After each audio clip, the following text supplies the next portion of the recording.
I think the thing you're saying about being disembodied is so important too, because I think that whatever you do that's physically difficult, and it doesn't have to be jiu-jitsu, it could be marathon running, it could be CrossFit, whatever you want to do, yoga. Difficult things force the mind and the body to work together, because the mind has to control the body while the body is screaming to stop, and the mind is screaming to stay. Like you have to have almost like a third part of you. You have a physical, you have a mental, and then you have the discipline. And the discipline is almost a thing in and of itself. It's a thing that the mental wants to quit. So how do you tell your own mind not to quit? Like but it's you. I want to quit, so I should just quit.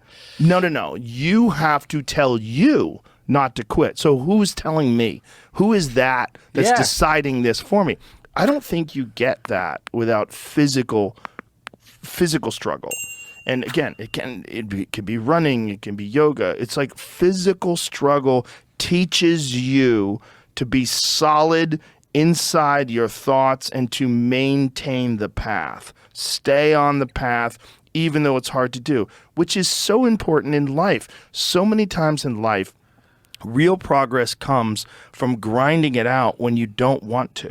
When you want to quit, and you must understand that there's a process and trust this process. And the only way you trust this process is if you participated in it. You're talking, I believe, about the spirit, and the word spirituality and the word discipline have been continually paired. Christ's followers are the disciples. It's a discipline. Yeah. You have to marshal the spirit. The spirit has to be controlled, otherwise the spirit will not be your friend. And I feel like the commodification, and perhaps you could even argue feminization of spirituality. Either you have orthodox spiritualities that tend to be patriarchal. I'm talking about the sort of the desert faiths, the Christianity, the Judaism, and the Islam. Certainly many people would argue that there's if not misogynistic, then patriarchal aspects to that. It's interesting that New Age spirituality is regarded as somewhat feminine, and is certainly by and large commodified. It becomes about, purchasing a pair of leggings, purchasing a dream catcher or a crystal. It doesn't have that aspect of discipline that is about the ability to prioritize your spiritual state over your physical state. Yes. This is the deeper reality,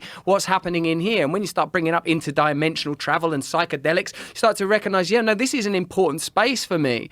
Interesting too, the way that the arguments around sex and gender have altered, because like the Andrew Tate phenomena has been an interesting one, but I've heard you talk about the sort of, and certainly while there are outstanding crimes, I certainly wouldn't comment on any of those things and how they might play out. But if you leave a space in the culture where masculinity can be sort of embraced, loved, revered, celebrated, then different models are going to emerge that take up that territory, rather than looking at the masculinity isn't solely ugly. It just shouldn't be connected to misogyny. The masculinity and misogyny, it shouldn't be that in somehow or another, in order to be masculine, you have to hate women. That's just so ridiculous. That's so dumb. That's not real masculinity either. That's a foolish version of it that is set up for children. It's set up for dullards. It doesn't make any sense. Like, true masculinity, first of all, what does that even mean? Like, just being whoever the fuck you are. And if you happen to be a man, there's going to be certain things that you have. You're going to have a certain amount of aggression. You have a certain amount of anxiety. You have protection instincts. And you've got to have control over as much of your body and mind as you can.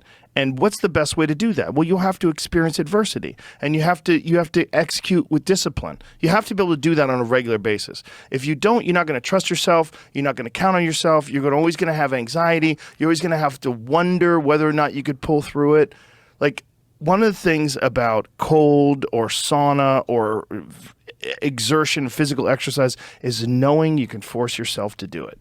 Knowing you can force yourself to do it. These little battles of forcing yourself to do something. There's so many people out there that don't do that. They don't know whether they can force themselves to do something. They don't know how to not quit. They don't know how to push themselves when they don't want to.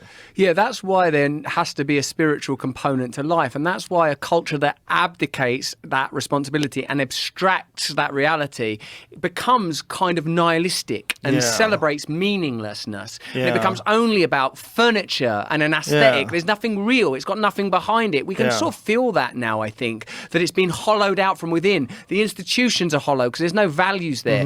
Like I alluded to earlier, the idea of a sort of a potentially senile and decaying president is like the culture is unconsciously telling you what it is. Look, it's falling apart. There are no real values behind it. They'll say that a war is humanitarian when we know that most likely the imperatives are economic imperatives, and one way to find out will be to extract the economic imperatives, then you would find out. So like the service that I suppose that I don't pay enough attention to and sometimes give enough credence to is the possibility that you can reach individuals through a media like this and